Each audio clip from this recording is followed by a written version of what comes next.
big ball. Going for the big shot, and he hits it. That's batted into the air, intercepted, and the Bears are going to win it.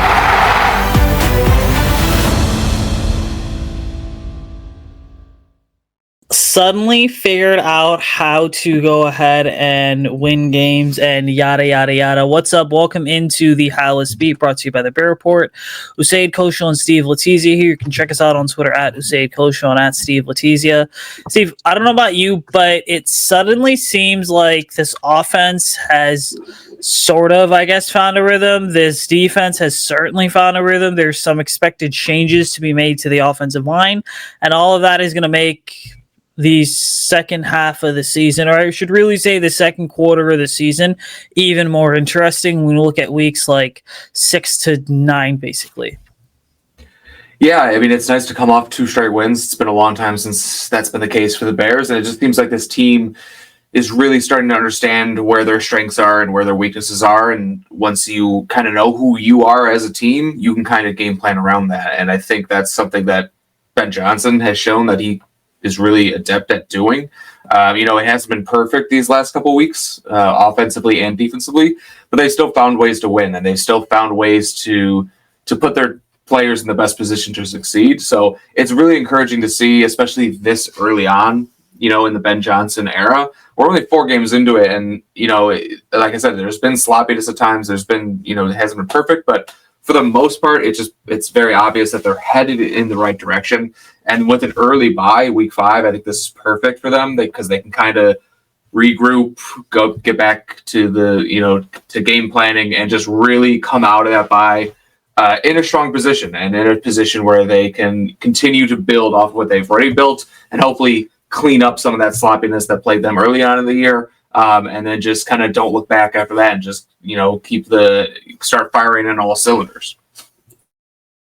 And again, talking about firing on all cylinders, I believe that my first big sort of takeaway from the first 4 games was the fact that the Bears are much farther behind on things than people realize. And again, what I mean by that is basically this, is that if you look at the first 2 games and then the last 2 games, the first 2 games you had teams in the Vikings and the Lions that had the coaching staff for the most part and the roster intact from years past. I mean, we know what the Lions are. We know that when Ryan Poles probably should have hired Kevin O'Connell, he went with Matt Eberflus. So that Minnesota Vikings team is a roster and staff that's been together for, quite frankly, 3 to 4 years at this point. And so there was just that natural continuity there, which I really believe contributed to part of the Bears' first 2 losses. And I know some people are going to be like, hey, you're saying this 2 weeks late, but again, sometimes you don't think of certain things till 1 to 2 weeks down the line. And then you look at weeks 3 and 4, and all of a sudden it was 2 teams in very similar situations to the Bears, in the sense of the Cowboys have a new head coach, and then the Raiders have a new head coach as well. And again, say what you want about Pete Carroll and, Marty Schottenheimer and all that, but the reality of it, Brian Schottenheimer, I believe. But I think the reality of it all is this, is that it's like the experience that the Bears played up against in weeks 1 to 2, the experience that this coaching staff had to coach against, certainly kind of exposed the fact that for this team to get to where people want it to go, it's going to take time. And the fact being that just because, this I think is your daily reminder, is that just because the Bears hired Ben Johnson, it doesn't mean that all the issues with this franchise that we had kind of spent the last couple months talking about were suddenly going to go ahead and be fixed. It's one of those unique situations to where it's not like he was going to wave a magic wand and everything was going to be okay. And now it's like, well, I think, people have figured out that it's a process, but the results will be there if this team can stick together. Yeah, that's a really good point. And I didn't really think about that until you just said it now. So yeah, it is nice kind of taking a full picture view of these 4 games rather than looking at each game individually. I do agree with you. I think the first 2 weeks, it was just, you're going up against teams that have been together for a long time. They have that chemistry. They know exactly what they do well and they don't do well. And the Bears were still kind of figuring that out. And then when they got to go up against teams that are in a similar boat, they were able to win out because I think they are just, more talented than those than those teams for the most part. So yeah, I mean, yeah, hiring Ben Johnson is not. I mean, any coach, or you could even say the same about drafting a quarterback high. It doesn't automatically fix all of your issues just because you might have a better quarterback, you might have a better coach. But I also think over the first 4 games, from what I've seen, I'm very confident that the Bears got that head coach hiring right, and I'm very confident that the Bears got the quarterback situation right. But again, it still takes some time for all of those things to gel and everyone to kind of get on the same page. And especially, Ben Johnson, who is so particular about how he wants everything done. There are things that, Caleb was doing last year that, maybe was working for him, but, he wants to have it done his way and everything like that. I think it is going to take a long time for them to gel. And we're seeing glimpses of it now, which have really been great. There have been some plays where Caleb has really looked fantastic. There have been plays where he looks a little lost. But I think each and every week we're seeing a little bit more of the good stuff and a little bit less of the bad stuff. And I think that's perfectly reasonable at this point of the year. First year in the offense, first year, everything like that. So, like I said, you got the bye week now. It gives you a little bit more time to keep that momentum rolling. And then, by the end of the year, I think it is fair to expect, maybe not at the Detroit Lions level, year 3 of Ben Johnson with the Detroit Lions. That's not really reasonable to expect by the end of the year. But, it is reasonable to expect by the end of the year a lot of the pre-snap penalties be cleaned up, a lot of the, misses by Caleb to be cleaned up, and just, everything on the offense and defense to be cleaned up. Maybe you look more like the, Ben Johnson's second year with the Lions later in the year or something like that. And then next year, you can build off that even more. But everything I've seen, I'm excited about the offense. I think they're definitely heading in the right direction. And if we've learned one thing, if I've learned one thing from the first 4 weeks, Ben Johnson's the real deal. I thought he was going to be, and nothing I've seen from those first weeks have soured me on him at all. I think he's fantastic. And I want to talk for just a second about the state of this offense, as you kind of alluded to, and Ben Johnson being the real deal. Because I knew that going into this thing, it was all going to be a process. I knew that the Bears were going to be in a situation to where they were going to have to kind of rebuild this thing from the ground up. But I also do believe it is worth noting that when we talk about Caleb Williams and his development, there is certainly a lot more good than bad that we've seen, because you're seeing a quarterback right now that I believe is playing better in terms of the structure of the play. There's instances where, and I know I've mentioned this a bunch of times, but there's instances where I certainly am like, that is USC and rookie year Caleb Williams popping up all over again.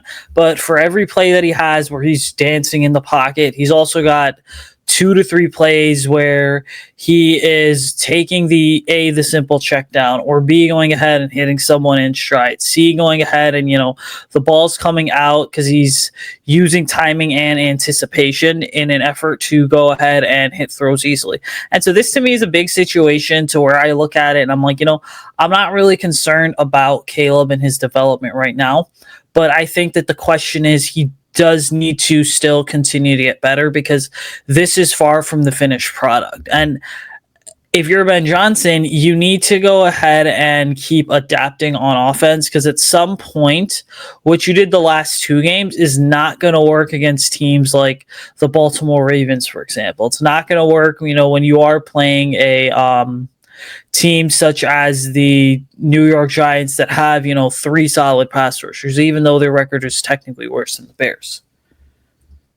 Mm-hmm. And yeah, the things that Caleb has been doing, like you said, ups and downs, but what he's been doing, it's been without a run game at all. The run game has been extremely disappointing for the Bears this year. And, I hope we come out of the bye with a little bit something there. But we're facing a lot of 2nd and 10s. Then you get a false start penalty, or 2nd and 15s, 3rd and 15s. Caleb Williams, the offense is facing that a lot. And they have shown that they can overcome it as well. There was a touchdown, one of their touchdown drives, I believe the Bears had a 15-yard personal foul penalty. It was the DeAndre Swift face mask. They had a false start by, I think it was Cole Kmet, and they had a drop by Cole Kmet, and they still scored a touchdown on that drive. So even though everything around them isn't perfect, they're still able to, even if I should say it this way, even if everything around them isn't perfect, they're still able to score because of Caleb Williams and because of Ben Johnson.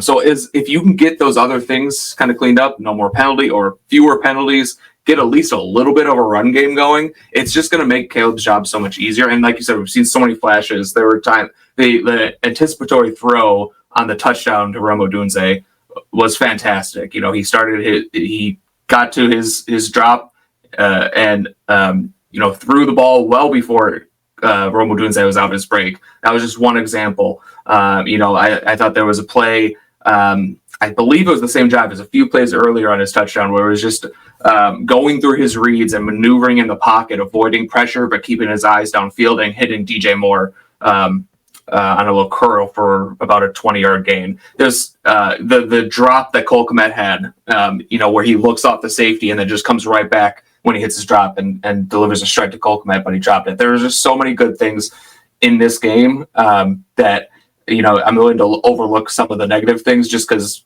I think that you can kind of explain all the other things, and also just putting, he's not always been put into a great situation without a running game. Really, the running game has been non-existent. So speaking of the running game and kind of continuing to discuss the offense here, it is really important to talk about the state of this offensive line because, despite what the numbers say through the 4 games, all right, the interior has been good, but it hasn't been great. And again, that's the revamped interior. If you keep up with the Bears the way that we do, you probably have the exact same question that Steve and I have in terms of what even happened on Sunday afternoon with Braxton Jones. We're here to clear this whole thing up for you. So if you follow the Bears on Twitter, there's the official Chicago Bears account, and then there's the Bears PR account. The handle is @BearsPR, okay? So that account right there is going to be the one that is going to give you real-time injury updates as to what is happening. Now, every single time a player is injured, they usually go ahead and Bears PR will always tweet out from that specific account like, hey, so-and-so is injured, this is the injury, this is their designation in terms of doubtful to return or they're downgraded to out. Braxton Jones got pulled from the game, midway through the second quarter, I believe, and he did not return in the game. Now, there's some of our beat reporter colleagues were actually at the game on Sunday in Vegas, and they said, well, he was on the sideline. Some people say he got injured, but there was no injury designation. 48 hours later, Brad Biggs of the Tribune comes out with a report saying, well, there's expected to be a change made at left tackle. Now, I think if you're the Bears, that second half against Vegas kind of was enough for Ben Johnson to go ahead and say, like, hey, listen, Braxton Jones, we know he is who he is. He's not cutting it. He's going into the last year of his deal anyway, so it's not like this franchise has a significant amount of money invested in him. Theo Benedict and Ozzie Trapilo. Is there a case for those two guys to end up being the starters at left tackle and right tackle, respectively, for the rest of the year? Well, I mean, assuming Darnell Wright is healthy, he's your right tackle. But on the left side, it's obviously much more wide open. But, Braxton Jones, it does appear to me that he was benched. It's tough. I think the Bears really expected him to bounce back from that late season injury last year much more than he did. The truth is that he just didn't. Braxton Jones has taken a lot of flack over the years. The truth is he was always just an average tackle, and he's been playing well below average this year. I think he just never really fully recovered from his injury, and it's a shame. But I think they're making the right move, just replacing him because he just wasn't playing up to par. Now, with Theo Benedict, I think he has his issues too. This is an undrafted rookie from British Columbia. I don't think we should expect him to come in and completely fix the offensive line. But I will say once it was interesting going back and watching the tape again, the All-22, because during the game when it was happening live, I tweeted out saying that, hey, the offensive line has not really given up many pressures after Benedict and Trapilo came in. But now kind of looking back at it on the All-22, it was more so because they were doing a lot more schematically to help them out than I think they were doing, when Braxton Jones was in there. What I do think helped with Benedict, the upgrade from Benedict to Jones was in the run game. I thought they ran the ball a lot better with Benedict than they did with Braxton Jones, which is crazy because Braxton Jones is always a good run blocker, but he hasn't been this year. So I think what they're thinking is they can get a better, if with Theo Benedict in, they can run the ball more effectively, put the offense in better positions, and then they can do things schematically to prevent Benedict getting exposed in the pass game because he has had some issues there. So I think that's really the impetus behind this is getting the run game going a little bit. And it's interesting that they weren't doing those things schematically with Braxton Jones because he needed the help as well. But they were doing it with Theo Benedict. So I think if they can get the run game going and get yourself into less predictable passing situations, with Braxton, you run the ball on first down, you don't gain any yards, it's 2nd and 10, you get an incompletion on second down, then all of a sudden it's a 3rd and 10 obvious passing situation. But if you pick up 4 or 5 yards on first down, you can kind of stay in those situations where it could be a run or a pass. So it makes it a little bit easier on the quarterback. It makes it a little bit easier on the offense in general. It also makes it easier on your tackles because if the Bears aren't in as many obvious pass situations, you can do more play action. You can do more rollouts. You can do more things. And at the very least, the defensive ends that they're going against, the Max Crosbys of the world, can't just pin their ears back and rush the passer. They have to respect the run a little bit. So I think that's more the impetus on it. I do think the run game was greatly improved after they made that change. I think that's kind of what they're thinking going forward. And again, maybe the Bears decide, hey, we want the best possible player at left tackle, and so they go ahead and they say, listen, we're going to move Darno right over to the left side because he did play left tackle in college. Granted, it's been a couple of years, and then we're going to go ahead and we're going to figure out whoever the right tackle is. I mean, maybe there's something in the works for all that, but I guess, that's the big advantage of having this big of a bye week, plus the extra day to prep for that Monday Night Football matchup against the Commanders, is that you effectively do try to figure out who your best starting 5 are. Now, speaking of games, I guess, if you were to look at the Bears schedule a month ago, this upcoming stretch I feel like would have been a little bit brutal, but what has to be said is the fact that Lamar Jackson could be back for that Week 7 game against the Bears, which there's also a chance he might not. So the Bears could be playing, a Ravenless Lamar Jackson's team, or Lamar Jackson-less Ravens team. Totally mixed it up there. And then obviously, Jaden Daniels' status is uncertain, so you don't know what's going to happen there with him. We'll see if he's back this week, but I believe it's a knee injury. Joe Burrow's out, and so all of a sudden, if you're a team that wants to kind of go on a run before that stretch between Minnesota, the Steelers, the Eagles, the Packers, and then the Browns, well, the cards are in your favor. But I got to ask you this, dude. This is a team that has a lot of young players like a Rome Odunze, a Colson Loveland, and a Luther Burden. But then this is also a team on offense that has a lot of veterans as well, namely guys like DJ Moore and Cole Kmet. I think the question is this. Do the Bears have to get more out of guys like DJ Moore and Cole Kmet to help this offense take the next step? Because right now, I mean, the receiver room is, in a sense, all Rome Odunze. But then I think you start to look at the tight end room. There hasn't really been a ton of production there. The running back room, I mean, I'm in the party of you need to start Kyle Monengai because he seems to be a more quick, decisive, and explosive runner than what DeAndre Swift is. And then obviously, when it comes to receiver, like, yes, Rome Odunze is doing well, but can Luther Burden, DJ Moore step up? Namely DJ Moore, because they have gotten something out of Olamide Zaccheaus. It does seem like it's, if the ball's not being thrown to Rome Odunze, the Bears aren't moving the ball. It does kind of seem that way. So yeah, I think absolutely. I think DJ Moore has actually played pretty well. The production isn't necessarily there. He's only getting 4. He's getting 4 every game. He has I have him on my fantasy team, so I know he has 4 receptions for 50 yards. So you definitely want a little bit more production there. But I do think he's been getting open at a pretty good clip. I think he's been blocking maybe a little bit better than he gets credit for. But I do think you can get a little bit more out of him. I think you can get a little bit more creative with him. Get him more. They're kind of using him a lot in the screen game. They're using him out of the backfield a little bit. I do think you could use him out a little bit more as a traditional wide receiver. But it's tough because you got, like you said, Zacchaeus has played well. He's going to be playing in the slot, so that makes that means DJ would. I think DJ Moore does kind of his best work. So with him in the slot, it's kind of putting DJ Moore out on the outside where.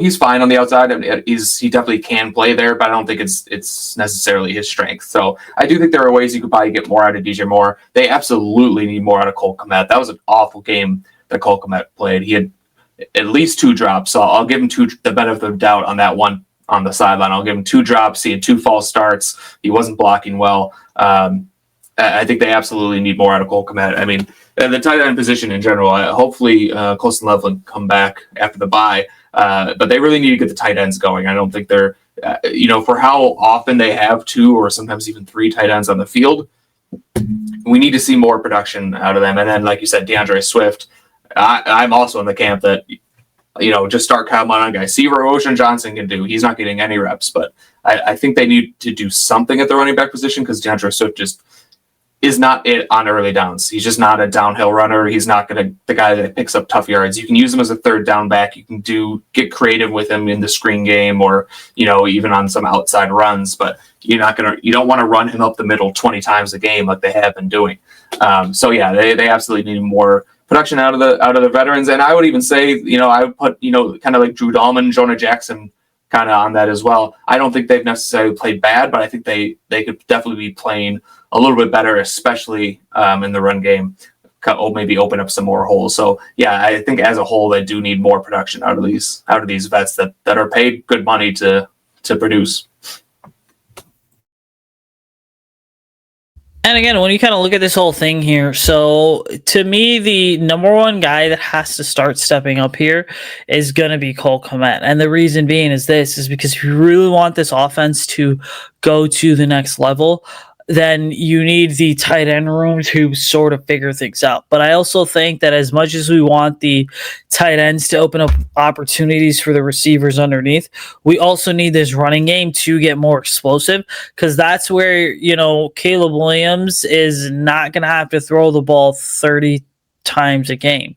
And again, we'll get to the defense in just a moment here, but this offense has suddenly figured out a formula to where it seems as if with what this offense is doing, with what this team's identity is, this team doesn't need to score 35 points a game to go ahead and win the game. This team is saying, hey, we'll score 26 points a game, let's say 24 to 26 points a game, but our defense is going to go ahead and get us 1 to 2 takeaways that we can hopefully translate into some additional points, some takeaways that I like to refer to as momentum swingers, and then all of a sudden that's how we're going to win the game. So it's not pretty, but we're going to win the Chicago Bears way.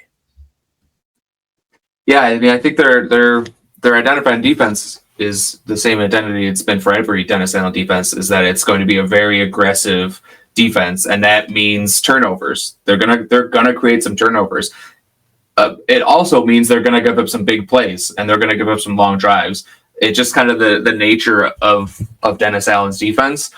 You can live with that. You can live with some big plays and some first downs if you are also generating those takeaways, which over the last 2 weeks they have, and it's been really nice to see. And I think that's kind of how they're going to have to live, because I don't, especially, with Jalen Johnson out, TJ Edwards out, Kyler Gordon out, hopefully at least those last 2 guys are back after the bye. But when you have injuries like that, and you might not have necessarily the talent across the board that you need to be, a top tier defense, you have to be a little bit more aggressive and just hope you can, create 2 turnovers. And, hopefully going forward, the Bears offense could take more advantage of those turnovers, because I think they had those two interceptions in the first half, and which led to 3 points from the Bears offense. The Bears offense was starting in the Raiders territory pretty consistently and not putting up necessarily points there. So that needs to get better as well. I don't want to go back to the offense, but yeah, I agree. I think that their identity right now is being an aggressive defense who takes the ball away, but also probably will give up some points and probably give us some big plays along the way. Yeah, that's a really good point here. And talking about the identity of this defense. So first off, you have to give a game ball to Tyreek Stevenson, in my opinion, for a guy that has gotten so much criticism for the way that the Hail Mary and everything played out last year, that in Jalen Johnson's absence, he's really continued to step it up.